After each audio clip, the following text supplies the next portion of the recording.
Hey guys, I'm here with my great mate, Toddy Carney on Sixes and Sevens. It feels quite good. A bit proud to say that. Obviously, linking up with the Hello Sports boys, which we're really appreciative of. They're setting the benchmark in podcasts now, and me and Todd have been big fans of their stuff, and then obviously doing a bit of our own stuff, and then we find ourselves here on our first episode, 6 and 7s. Sort of only natural, I suppose, to call it that, being two footy heads and two ex-halves, or two washed-up halves now, so hope people listen to us. But, mate, Toddy, tell me a bit about your excitement about this and how you're feeling and where life's at for the viewers, brother. Well, we're both well and truly retired, Mitch, but sitting here on a Monday morning, usually a few years back we were preparing to get ready for round one, but this year we're round one. This is our first episode of Sixes and Sevens, and mate, and I'm telling you, I was thinking about it all morning. You were stressing me out yesterday afternoon asking our questions, and I'm just thinking, once we get on the screen, we'll be sweet. And I'm excited about it, mate. It's as you said, Hello Sports been welcomed us with both arms, and it's been great so far. And I'm really looking forward to diving in this journey with you. And we've sort of reconnected since you got back from overseas, and obviously that reconnection is probably from similar ways we're living our life now and the journey we're on. And I guess it's fitting that we're doing something like this together. We dominated the footy field together at Sixes and Sevens, and let's hopefully we dominate this together. I'm excited to start this journey with you because, one, you're a great mate, but also we're on a really, not so much tough journey anymore, but we're on a journey to change and be better. And I think this platform, while we'll be talking more so about footy, will also give us, will give our fans and listeners an insight into the life we live now. And I know I live up here on the Gold Coast and you're down in Sydney, but I swear, I think I speak to you more than I speak to Susie some days. And it's good to be like that. We bounce ideas off each other, and I'm really looking forward to it. Yeah, hopefully we can use this platform, like you said, obviously the footy talk, but also to get into sort of a bit of the stuff we're in, the space we're in now, and I'm sure it'll all happen organically, but mate, I'm so pumped, and how good. All right, let's get into the footy, what we're here for. 6 and 7s, the first cab off the rank, the good old Tigers. How are they going to go this year? Probably the most talked about team over pre-season, rightly so, because they didn't win the comp. They got the wooden spoon last year. That's what their fans want to hear. Well, that's right. And their fans want to hear that, but their fans also want to hear about their signings, and they've had plenty. They've got Jerome Luai, Taruva, both grand final winners. Terrell May from the Roosters, and Jack Bird, another grand final winner. Players that are coming with obviously wealth of experience of winning grand finals from Luai and Taruva. Jack Bird, if he's fit, I think he can be massive for him. And Terrell May coming from the Roosters, a guy you know really well. So I'd be interested to dive into that. That's for me. What's your thoughts on the Tigers, and you see where they're going to improve and what their weaknesses are probably for the 2025 season? Yeah, the Tigers one's the one I was excited to talk about the most because it's just a mystery every year. And let's not be under any illusions that it's probably going to be the same again this year. Well, that's my opinion. You just spoke about Jerome Luai. He's obviously the king of the town now over there at Leichhardt. He'll bring all the confidence. He'll be believing in himself. So I'm excited to see how he goes, to be honest. We both played in teams when you're in the top teams, when you're winning every week, you're playing your best footy, you're playing rep footy. You're going to go to another side with confidence because you're used to winning, but then it's a rude shock when you get into a new system that's not run the same, and you get into trial games and all of a sudden you're not getting the same go forward. But I'm really excited to see him because what I love about him is he believes in himself no matter what the situation in the game. So I think he's going to be good for the group. Terrell May's The other one for me, he believes in himself. He's got heaps of confidence in his own ability, and they're both alpha personalities. And the Tigers are crying out for that, I think. So they have signed really well, as good as they could have, coming off a wooden spoon and the situation the club's in. It's just been negativity after negativity. So they have signed well, but I don't know, man. Do you reckon that negativity gets brought on themselves? I listened to a Jerome Luai interview last week, and he was saying how good preseason's been going for him. And then slipped in that Benji had been training and put on 6 tries. Is that a concern? If you're a Tigers fan, listening that Benji's – I know Benji is a great player and probably still would be and probably would still cut it in the NRL.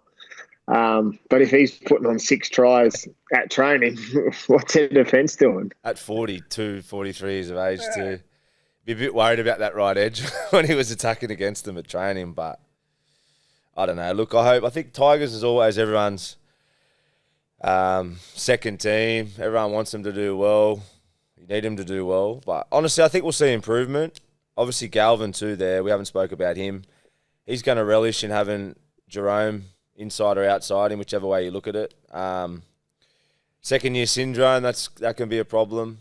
I think with Galvin, he's got all the ability. He's got a big body on him, but defensively, especially even last year, there was a few times when he got tested, and that second-year syndrome, it is hard, isn't it? It can become a bit more of a grind week to week when teams start to work you out. But I love him as a player, and I think he's going to relish having someone else like Jerome inside him that's going to take a bit of pressure off. For me, Royce Hunt too in the middle there is really good for him. The thing with the Tigers, they don't have too much depth in the middle, but Royce Hunt, Fanua Pillay, if I said that right, Pillay, he's a good young player too. They really need to harden up defensively, don't they, Toddy? Like that's their biggest thing. Like even when Benji was there and they had Tim Sheens and all these, their best sides probably of the last 20 years when they had Hyington and Gareth Ellis, Benji, Timmy Moulton was there for a bit. They had that side that was lurking around the top 8 or in the top 8 for a bit. They always had a weakness in their D. It's been there since the 80s. Well, that's right, and we speak about the players that you've mentioned already. Obviously, Luai, a massive attacking threat. He's going to come with obviously a chip on his shoulder because he wants to go there, perform. He wants to be the leader. I think with that is the way Lachlan Galvin played the back end of last year took a little bit more control. So I'd like to see that sort of stay the same with Luai. Obviously, Luai will be the dominant half, but I think he needs to give Galvin the reins too. The player that's been forgotten, hasn't been spoken about a lot, is Adam Dewey. Predicted lineup is he'll start in the centres, which will bring some excitement too for them. Obviously, on the other side, they've got Nala Taruva. Jack Bird is a winner. The only always concern about Jack Bird is how his body is and if his body's going to hold up for the whole season. They'll miss Appy Coruscant for round 1. He's still suspended, so they'll obviously blood the Silver young kid, which is coming through. I like the Tigers, but as you said, Mitch, their depth. I think they've signed enough players to perform, and when I say that, it's time to perform. Because if they don't perform with the signers they've got, it's going to all fall back on Benji again, I reckon, which is always going to be. I say it's poor because it's an easy out for fans, supporters, the game. They'll just attack Benji straight away. It won't fall on players because they'll go, it needs time to gel and stuff like that. But as you said, big Royce Hunt and Terrell May up front. That's a good starting forward pack for me, front row anyway.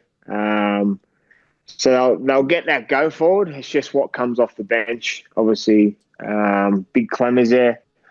He'll come on and blow some steam out, and then for them blokes to get back on the field. But all in all, I like the Tigers. It's not a soft spot for them. I just want to see them do well. I want to see them get off the bottom of the ladder. I want to see him perform. I don't know Jerome Luai personally, but I love his attitude.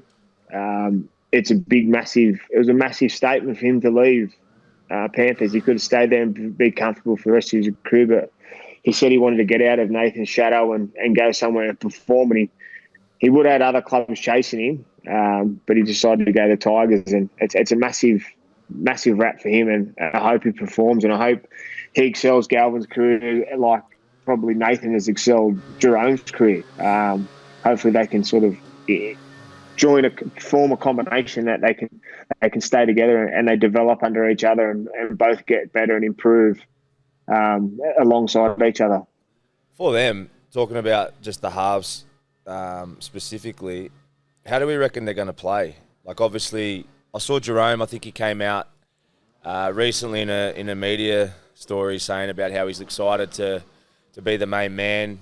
Obviously, as you said, with Nathan, he was more that runner, that second fiddle, which really, I think, from a personal point of view, I think that suits his style better. So it's a challenge for him wanting to be that on-ball half. So it's going to be interesting to see how they play. But he's going to have to be that guy, isn't he? With the way Galvin plays, with his age, and all those type of things. But how do we see them playing, and what do you think's the best fit for them to win? I don't think it changes too much from last year. Only the name on the back of the jersey, or not the name on the back, the name, the guy in the 7. Aiden Caesar was a left foot, same as Jerome Luai. So he'll park himself on that left side. You probably have to. I think with a left footer, you've got to park them on the left side because if they're going to be the dominant half, they're going to be the dominant kicker. So that means their best side to kick is down the left side of the field. But I'd like to, like I said at the start of the conversation, I'd like to see Lachlan Galvin get more hands on the ball than he did at the start of last year. I thought at the back end of the year when he started to find his feet, obviously Aiden Caesar was in and out at that time. Lockie sort of stepped up and sort of got more ball in his hands, and you started to notice him. And as you said, it's his second year. Teams will try and work him out. Teams will target him in defence.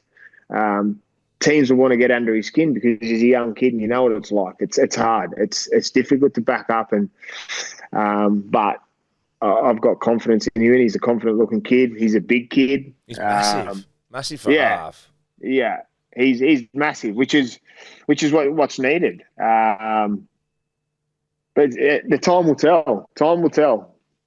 Go the Tigers. That's the beauty of rugby league. It's only a couple of weeks away, and time will tell. Every team always raps about their preseason, how good they're going to be. Only in a few weeks' time, we'll be able to see that.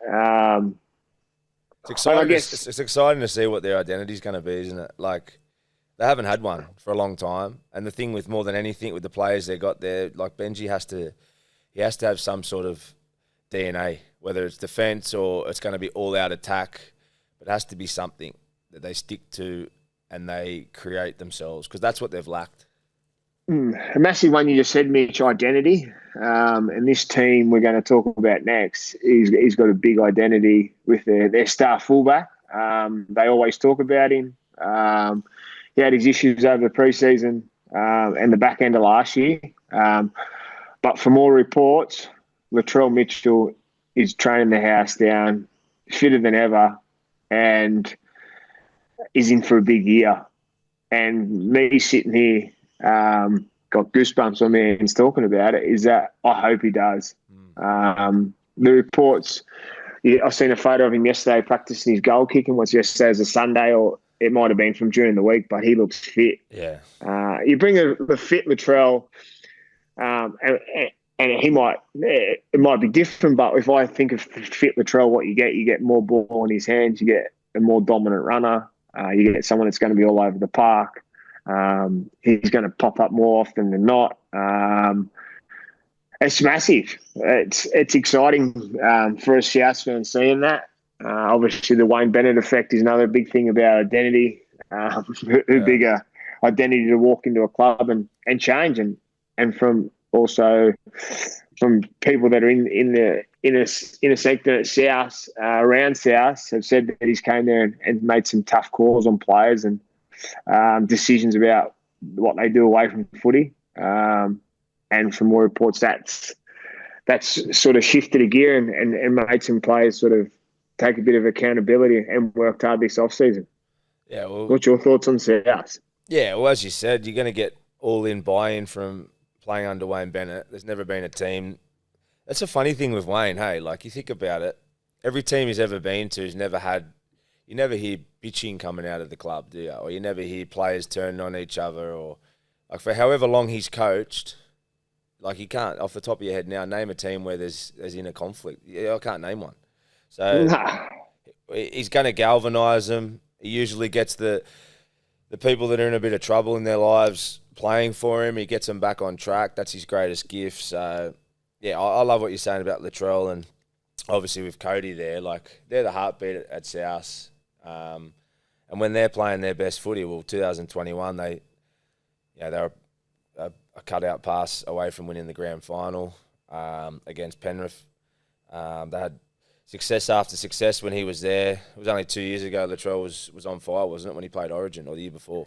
But yeah, he does. He looks fit. Obviously, I know Latrell a little bit, played with him. When he's focused and he's clear and he's got backs against the wall, like we know what Latrell's capable of. So, and that he's that type of character that everyone else is going to follow his energy. He walks in the rooms, in the sheds, and he's got his head back and chest pumping. All the other boys are confident. And it can go the other way real quick, I think, over there. So with him focused, and then our man Lewis Dodd too, the Mad Pommy coming out from St. Helens to sort of, I think he's the icing on the cake. It's a bit of a unknown one with Lewis because, so I played against him over there a few times. He was playing in all the great St. Helens teams in England. So for about 4 or 5 years, for people that haven't watched Super League, St. Helens were unbeatable. They won 4 comps. They were the Penrith of over there. And for most of those years, he was the halfback.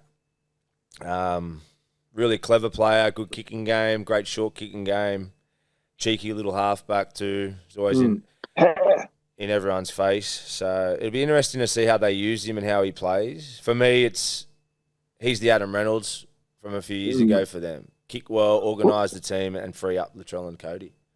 Well, there's talk Cody is injured at the moment. Oh, so really?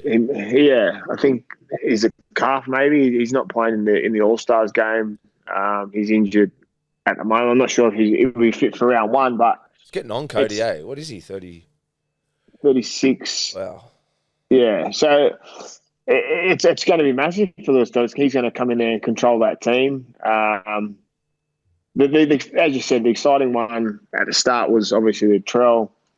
He had his issues, but he's sort of changed that around. And all rugby league fans, punters, love him or hate him, want to see him do well. And then, but obviously, when he doesn't do well, they always jump on his back. And I'm a big fan of Latrell, and I think he can steer South. He can spearhead him straight to the top of the ladder, or straight to the top, around that top 4, if he performs and plays well and gets the team around him. And I think that's what sort of a person he is. If he rallies and gets everyone around him, I know Jack White and quite well. And yeah, mate, he's a competitor. And if you got more, obviously they've had some injuries last year. If they get their players on deck and firing with Wayne Bennett as the coach, I think South will be a lot different than they were last year. The only concern is the depth again. And that's in a lot of teams, but because we're talking about South, I worry about their depth. If they lose a half, obviously Jack can go into 6. If Cody does get injured, but we know how demanding the NRL season is now, and you've got to be on your game and you've got to be up to stand. If you can't with your fitness or you're in and out, it can be a concern for teams because you're swapping and changing, and especially if a new half coming in. I think Latrell will take a fair bit of the kicking game off Lewis out of yardage. Yeah, he's got a big kick. I think just to give him a little bit of safety, especially if Cody doesn't play. But yeah, I like South also. But like anything, there's always a concern in any team, and that is if they perform and what South we get. Their packs, they've got a good pack too, don't they? Like obviously Jai Arrow there, Cam Murray, Junior Tatola's a gun. Yeah. It's like you said, any team with a few injuries nowadays in the game, the second tiers, you get a little bit thin, hey? But how are they going to play? Campbell Graham will be back. Jack White, and obviously in the centres. Tass on the wing.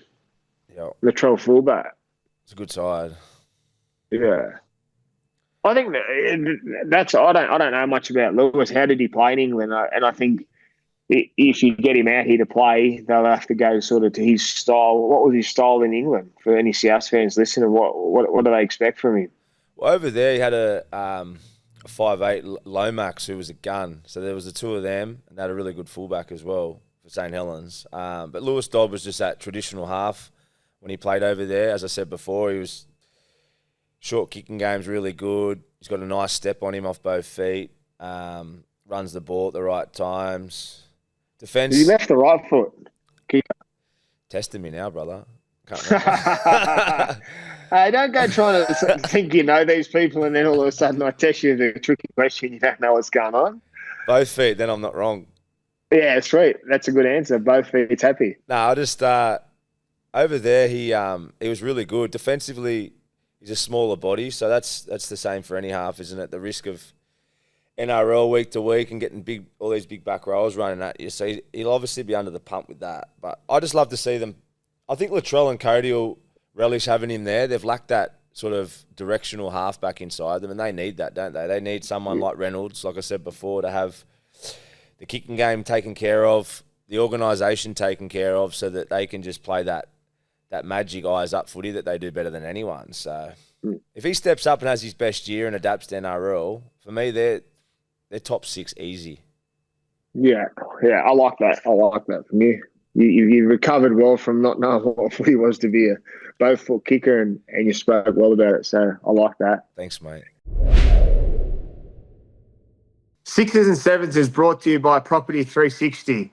Property 360 is a dedicated team of acquisition advisors committed to securing the best real estate deals to expand your property portfolio. They offer complete property acquisition service, providing privileged insights and thorough marketing analysis to deliver quantifiable results for investors. Whether you're new to property investment or looking to enhance your existing portfolio, Property 360 experts are ready to assist you achieving your financial goals. Head to property360.com.au to find out more.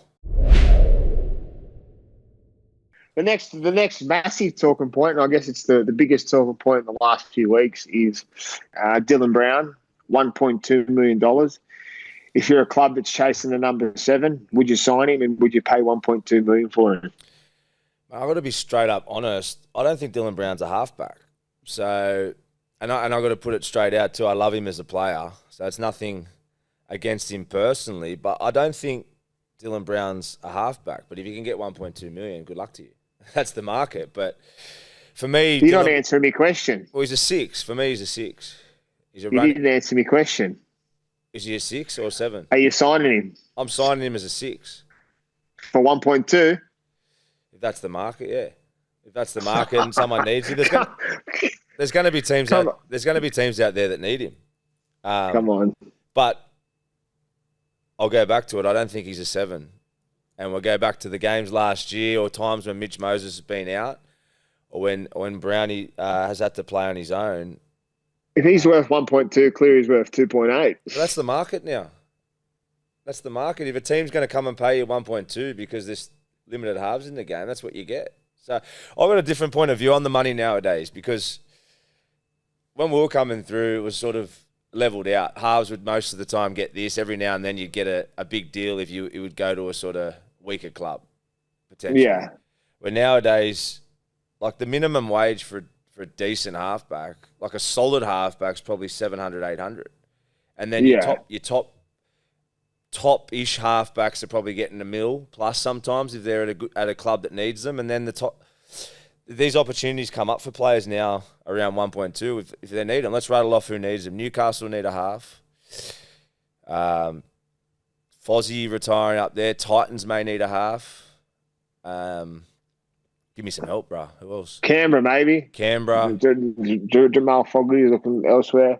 There's heaps of options. I understand what you're saying. And to the viewers or listeners, I'm not bagging Dylan Brown. I think he's an outstanding player. I think his managers come out and blindshotted him because I don't think Dylan would be going to the club. And of course his managers come out. What do they get? 8%? It puts so much pressure on Dylan to come out and perform, and hopefully for Parafins, Dylan comes out and performs. And that's a big talking point we're going to talk about with Para, is that they've signed some outstanding outside backs in Lomax, Addo-Carr.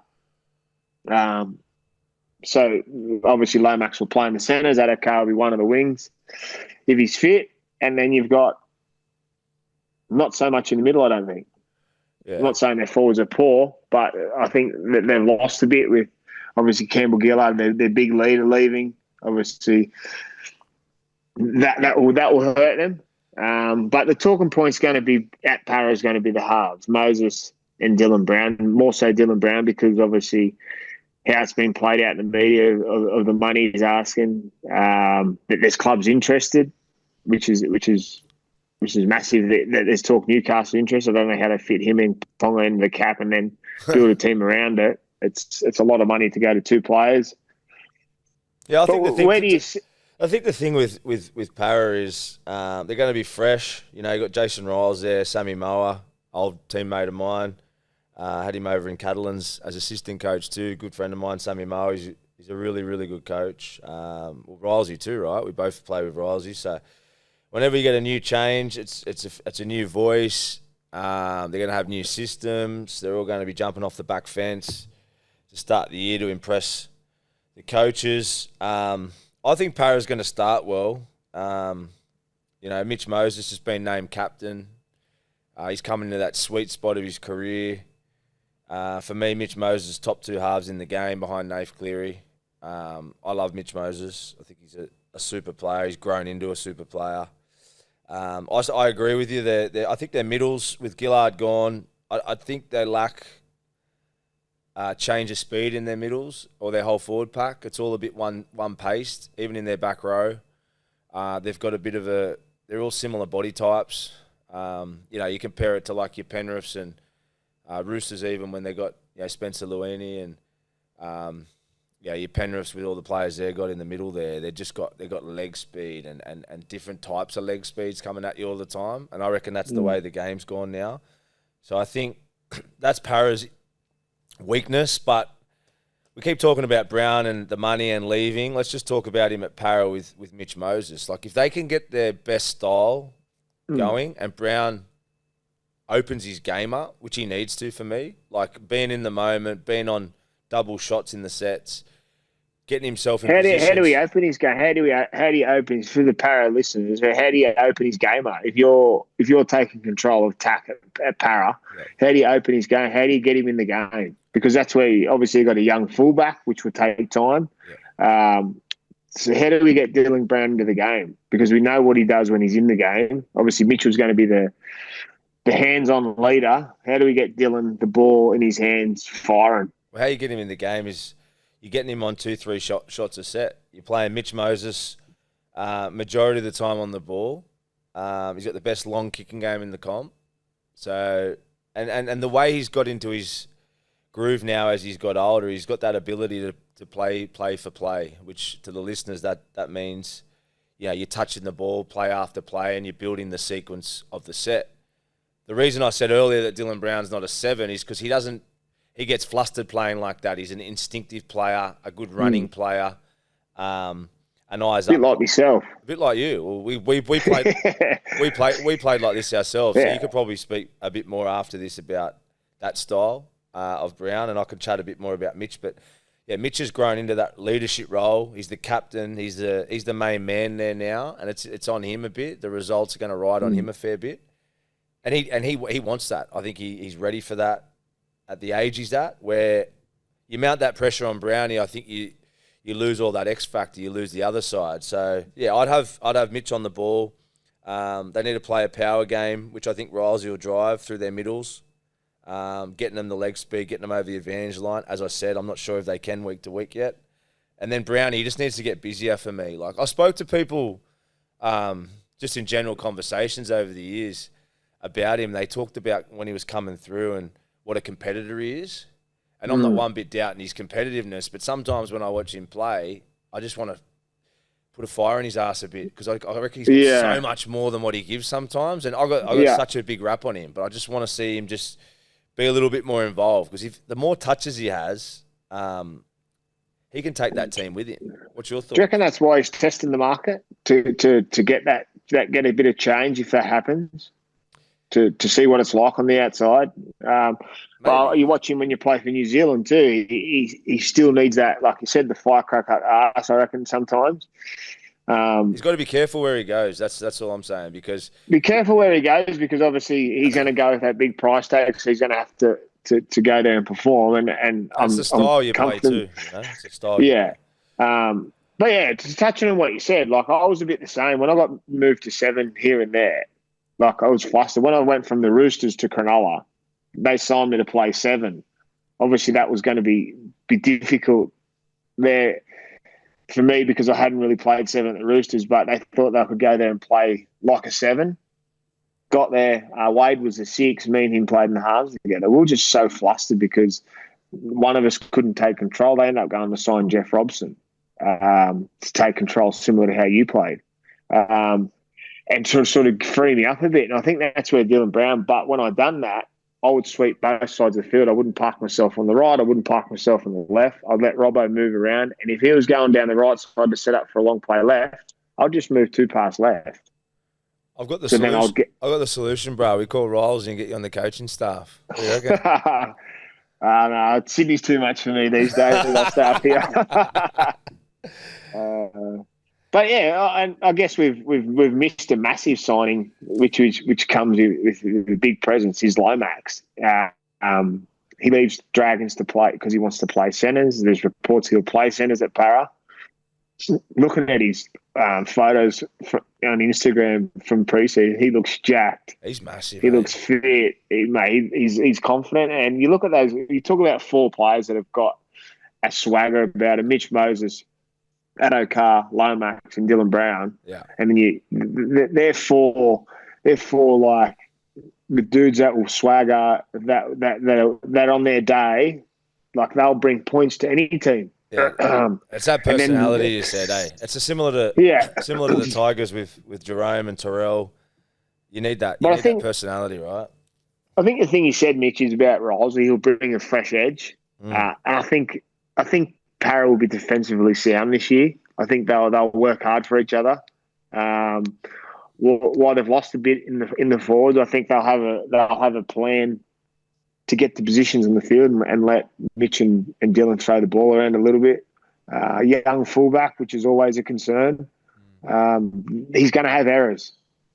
He'll have errors, and he'll have errors in times of the game where you can't afford an error, but they've got to stick with it because they've put their faith in him to play fullback. So Gutho's a big loss, isn't he? I could see why, with his age and everything, that they potentially probably, what do? Do you come in and sign someone going into their 30s for 3-4 years? Gutho is obviously looking for a longer extension. I can sort of see both sides to it, but mate, he's such a good competitor. I've never seen him not compete and turn up, and he gave them that heartbeat. So it'd be interesting. And he had training, like they said, he was the best trainer. Drove everything at training. So as we know, some of those players, that sort of presence can be missed sometimes. What it does do, obviously, with Gutho leaving or getting moved on, is that it gives the club an opportunity to give Mitchell Moses the captain. Because if we were sitting here now and Mitchell Moses would have been given captain and Gutho was still at the club, we'd be sitting here having a discussion about how does Gutho feel about not being captain of the club that he's been captain for a long time. Might have been a punch on. Punch on question marks. And so it's obviously it's a lot more dramatic than that. Gutho's been moved on. But yeah, I think what it does is it gives Mitch Moses more control of the team, makes him in control, even though he's in control because he's the number 7, but it gives him more responsibility. And I think with that responsibility, as you said, we're going to see Mitchell Moses hit his sweet spot of his career this year, even though he's performed outstanding last year. I think he'll have a massive year again this year. Yeah, I'm keen to see Riles' influence, eh? He's done his time for a long time, coaching Melbourne Roosters. I'm excited to see how they play. Top 8 or? I'll talk to you about that in about 4 weeks' time. Wow. Your balls on the line. No, not top 8. They're not in my top 8. Don't ask me what my top 8 is, but they're not in my top 8. I reckon they can squeeze in for me. Sixes and Sevens is brought to you by Good Day Daily Multivitamins. If you're looking to take your health a little more seriously and are not quite sure where to start, Good Day is a simple and effective way to get yourself essential vitamins and minerals. Packed with over 60 health benefits, 100% of your B vitamins is the easiest way to feel good fast. With delicious passion fruit taste, just pour one sachet into water and you're good to go. Head to begoodhealth.com.au. Use the code HALVES for the 10% off your order. It's the least you can do. One team that is in my top 8 next year and is in my top 4 next year is the next team we're going to speak about, my old club, the Cronulla Sharks. Top 4. Top 4. Yeah, that's a good bet, I reckon. Good pack, Fitzy. Third year. What's it? The way you said top 4, then it was like you wanted to have an argument, like you weren't agreeing with me. I just want to disagree with you. Your head's annoying me this morning. Yeah, I want to punch yours. Every time I see you through the camera, I just want to punch you. Yeah, I reckon Sharks top 4. I think the thing with Fitzy, how long's Fitz been there now? He's been there. This is his 3rd year. 3rd year. And he's seen gradual improvement every year. I think. Well, they've improved. They were top 4 last year. They get hammered, Cronulla. Right. Who beat him in the Poor semis? Nico Hines cops a hammer, and he gets his team to finals every year and still gets hammered. Right. Welcome to our life. Yeah. Welcome to wearing number 7 or number 6 in any club. Talking about That's Nico, horrible. let's start with Nico then. With for me, I know we've spoke about it off this stuff, and different people have opinions. For me, Nico's a 6. Yeah, and I think he'll play 6 this year with Trindle the way he performed last year. Yeah. Yeah, I think so. But I'm who am I? I'm just a washed up 5'8", trying to break down a rugby league game with me old washed up halfback. But if you go into Nico, the reasons for 6, for me, like I've always even said last year, I think Trindle. We talked about it just before about the on-ball half and the running 6 and finding that best dynamics. For me, Trindle looks more comfortable. Their team looks more comfortable when he's in control of their kicking and he's the one there guiding the team around. I think the thing with Trindle, that it's a great gift, and I got a massive rap on him. I think the thing with him is to play that style and then still hold your instincts is quite a difficult task, and we know that. To be able to be an organiser, to be able to kick, but then also have your little moments. And he's really good at that. He's got that great instincts. He's got a really good little running game. He puts himself in the picture. Like when he's on and he's focused, for me, he's in that top 5 halves in the game. He steered him at the back end of last year when Nico was going through a bit of head noise after Origin and a bit of criticism. To be honest, that top 4 you spoke about, their finish, a lot of that was to do with Trindle last year. I've got to reframe that. Nico did a huge job all year. Like, he was great. Yeah. And he put him in a great position. But when the whips were cracking at the back end of the year, probably Trindle was more the one that took control. And I think in saying that, that's why I think Nico's better to take the heat off Nico and just to play his best style as an instinctive player, someone that likes playing with freedom, probably doesn't, at where he's at the moment, handle that constant pressure as much. Take it off him. Yeah. Give Trindle the reins. They've got a great pack around. They're great outside backs. Fitzy's a great defensive coach. So when you got that, just let Nico be himself. Yeah, well, what I like about, I think for them, both them players, is that they both can control the team. I think if you give them enough freedom, they both control one side of their field the best they can, and then have one player that obviously steps up and takes control when it's the big time. Obviously, Nico's that player. But Trindle last year showed that when Nico was injured, they had Atkinson come in and play 6. He's good. They didn't miss a beat. So it's sort of, I feel for that, if Nico performs the same as he did last year, which I'm sure he will, if not better, and Trindle does the same thing, that's why I say Sharks will be a top 4 team. Because the next guy I'm going to mention is Adam Fanua-Blake. Oh. He comes into the middle. He comes into the middle for them, and he's gonna be enormous. We speak about alpha males and blokes that want to lead. he's perfect example of that. And got Big Hazleton. They've got some super Talakai in the back row. Toby Watching him the Rod, other night, he hasn't missed a beat. Toby Rudolph, sorry, too, there off the back. Yeah, I love Fanua Blake. He'll be signing of the year for me. Just as you said, he's nearly the complete forward when he's on. Like, he's got late footwork. He's that alpha. I reckon he can throw him down with the best of them. Not that you can do that anymore, but he brings fear to the opposition. Players want to follow him. Yeah, he was probably what they're lacking in those big games to really push for a grand final. We obviously spoke about the halves having to deliver, but they've probably lacked that go-to middle similar to a Jared Hargraves, and they've picked one up with him, with Fanua. He mate, it's going to be good to see. He looks fit too, hey? Saw him in the interview the other day. He looks fit as fuck. Well, he said that he had lost heaps of weight, or he lost more weight than he would like to. But he played at the Warriors, but he said that his stints will be different. He'll add a little bit more punch to the Cronulla Sharks, where he played a bit more minutes over at the Warriors. So it'd be interesting to see how they play. But the big thing we spoke about for Cronulla is the Fitzy effect and how they've got better each year. So we're going into year 3 now for Cronulla. You know Fitzy quite well, Mitch. What does he bring? What's as a player? Obviously, you got to play alongside him, and then you've seen him as a coach. What does he bring? What's the thing that makes him a good coach, and what's he going to deliver and continue to get better at for Cronulla, you reckon? Yeah, well, Fitzy's just one of those well-respected guys. Like, everyone that's ever played with Fitzy or away from footy that knows Fitzy loves him. Like, he can be a lad. He's one of the boys, but he's an honest, good family man, and just the hardest worker. Like, and anyone who played with him, that was the guy that I got to play with. That was the captain that you played under.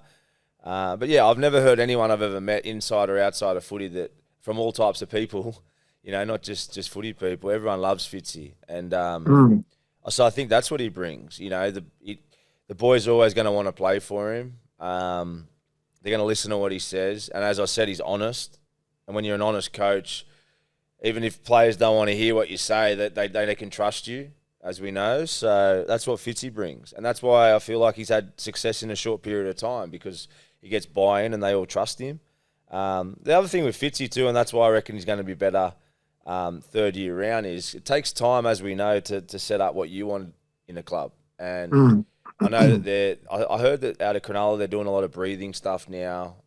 That's the thing with Fitzy too. He's got a lot of layers to him, you know, around diet. He was ahead of his time even as a player around diet, breathing. He's a big surfer, so he had a lot of well-being stuff in and around him, even when I played with him as an older guy. Yeah.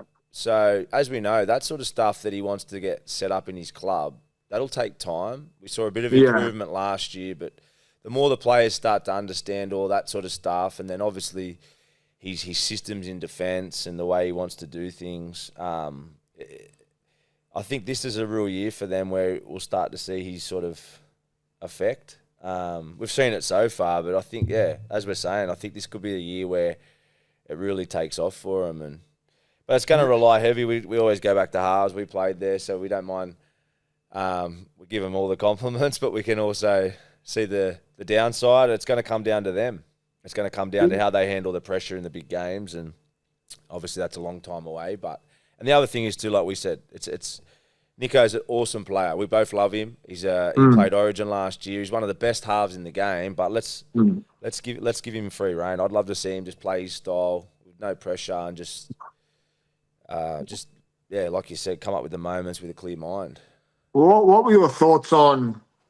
Obviously, at the start of pre-season, there was talk that Will Kennedy was on the nose at Cronulla, and they're happy for him to look elsewhere. And then there was talk, who plays fullback? Obviously, you got young Atkinson, who signed at the Dragons for next year. And there's talk, do we see Nicho Hynes play fullback if Will Kennedy doesn't start the season well? Remember when he came in at Melbourne that first year? Yeah. We've said it before. Everyone was saying he was... Brett Mullins, the great Brett Mullins, that played at Canberra and Roosters. Everyone was comparing Nico to Brett Mullins. The way he moved, had the long hair, he was just real graceful. You know, that's a weird thing to say. Yeah. Well, he was a fullback at Manly, wasn't he? At Melbourne. At Melbourne. So, but coming through at fullback. But he was free. When you're fullback, he had that. He didn't have to think too much. He could just play eyes up. He obviously had good halves in Melbourne and had a good defensive system. So it all just leans towards him playing that second fiddle, playing as a support player, coming up when he wants to in the game, picking his moments, and then, that puts all the pressure on Trindle. But I think he can handle it. I think Trindle can handle it.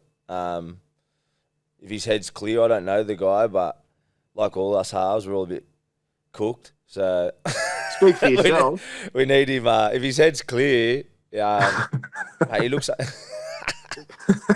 those days are gone. Well, it's nice and early here on a Monday morning, Mitch. It's very, very different to our Monday mornings, but it's exciting to sit here and dissect rugby league teams with you. We're two washed up, retired halves, but we've got our opinions, and I guess that's what it's about.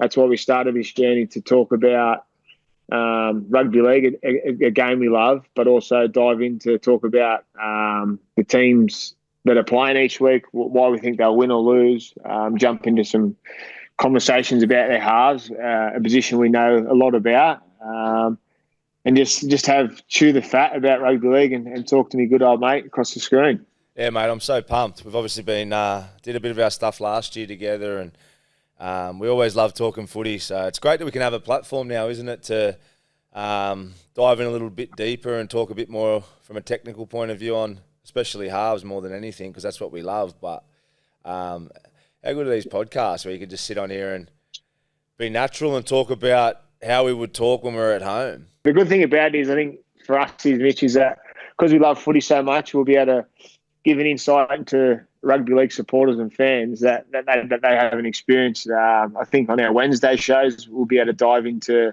why we think teams will win and lose, or where they would have lost, where they won or lost it the week before, which is exciting. I love sort of diving into it. And as I said at the start, we're not here to hammer players or bag players, but we will have an opinion about things. And there's no point sitting here not telling the truth. So the show's going to be good. Exciting platform to just say what we would in a video session or on those benders 3 years ago. But I'll tell you what, that would have been dark days talking about a bender. Day 2 talking footy, that was my favourite. You weren't talking footy day 2, Mitch. Well, not this clear anyway. Definitely not clear. Probably more paranoid than talking footy. Yeah, you're off me. You're off me. Why do you hate me? No, I'm honestly pumped, and I hope the viewers can get something out of it this year. And who knows, down the track, get a bit of access to some of the best halves in the game and get their points of view as well. But I'm pumped for the journey, man. Hopefully we can give a bit of behind the scenes information on how we see the game as well, which either that or it's going to flop, but we'll see how we go.